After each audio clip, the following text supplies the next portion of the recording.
Ce n'est pas réel. C'est ce qu'il essayait de se dire en lui-même. C'était la première fois qu'il ne dormait pas à la maison. Et il essayait de se convaincre que tout ce qu'il voyait en dessus du lit n'était que ces chaussures lumineuses que ses parents lui avaient achetées. À 10 ans, il n'avait peur de rien. Bon, peut-être d'une chose, de ce qu'il y avait sous le lit. Même si à la lumière du jour, il n'y avait rien hormis des jouets, ses chaussures et des carnets de coloriage. Sa mère lui a toujours dit de le retirer de dessus son lit, où le monstre du désordre viendrait et l'attraperait. Rien qu'une blague, il le savait. Mais à la nuit tombée, il n'osait pas regarder sous son lit. Il ne voulait pas y voir le monstre du désordre. Il demandait même à sa mère de laisser la lumière du couloir allumée. Quand elle lui demandait pourquoi, il ne voulait pas s'expliquer. Mais elle le faisait quand même. Ils étaient dans sa chambre ce soir. Ils étaient assis en cercle sur le sol. Il ne put pas s'empêcher de regarder sous le lit. « C'est quoi ton problème? Tu as peur du croque-mitaine ?» demanda son ami Tyler.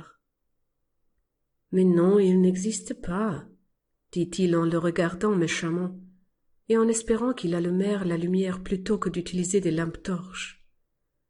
La porte de sa chambre était fermée.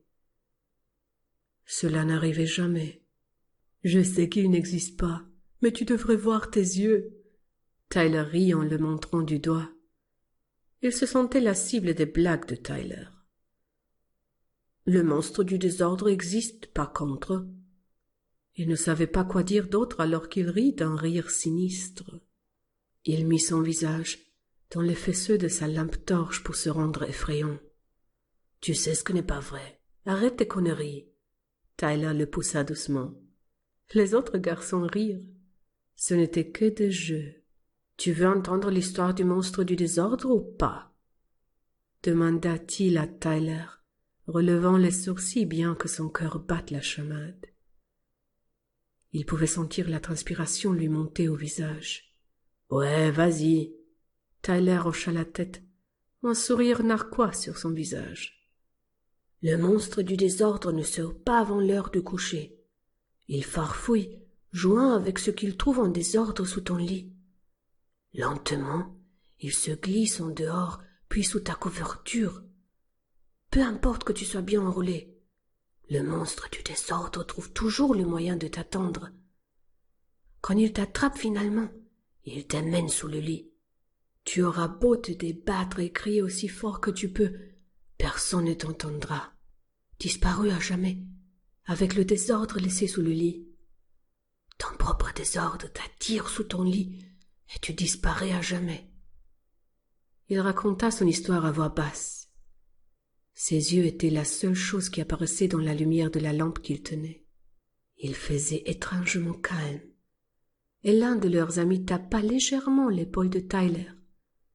Il sursauta, son propre cœur battant la chamade.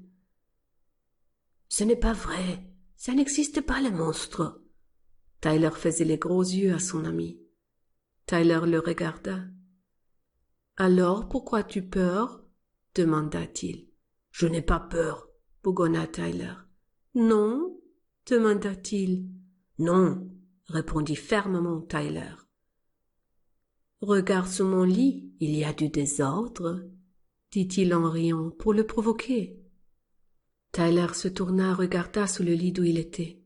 « Non, regarde plus près, » souffla-t-il, balançant sa tête d'un côté à l'autre. Tyler rampa jusqu'au lit et mit sa main dessous avec un sourire sur le visage. Il regarda le groupe des gars, il regarda le groupe de garçons. « Je vous l'avais dit qu'il n'existe... » Mais sa voix s'arrêta net.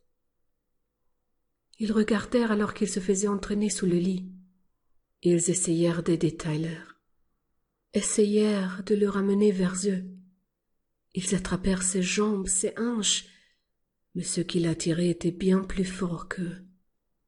Avant qu'ils ne s'en rendent compte, Tyler avait disparu, Il n'y avait aucun moyen de l'aider. Tous les garçons regardèrent sous le lit. Tyler avait disparu avec le désordre qu'il y avait eu. Il n'y avait plus rien sous le lit, même plus ses chaussures lumineuses qui lui avaient fait peur la veille. Tout le monde le regarda. « C'était juste une histoire. Je l'ai inventée. Ce n'était pas vrai. » Il secoua la tête reculant. Il ne savait comment il allait l'expliquer. Personne ne le croirait. « On garde ça pour nous. Tyler n'a jamais été là, » chuchota l'un des garçons, ne voulant pas avoir de problème à cause d'une histoire qu'il était impossible de croire.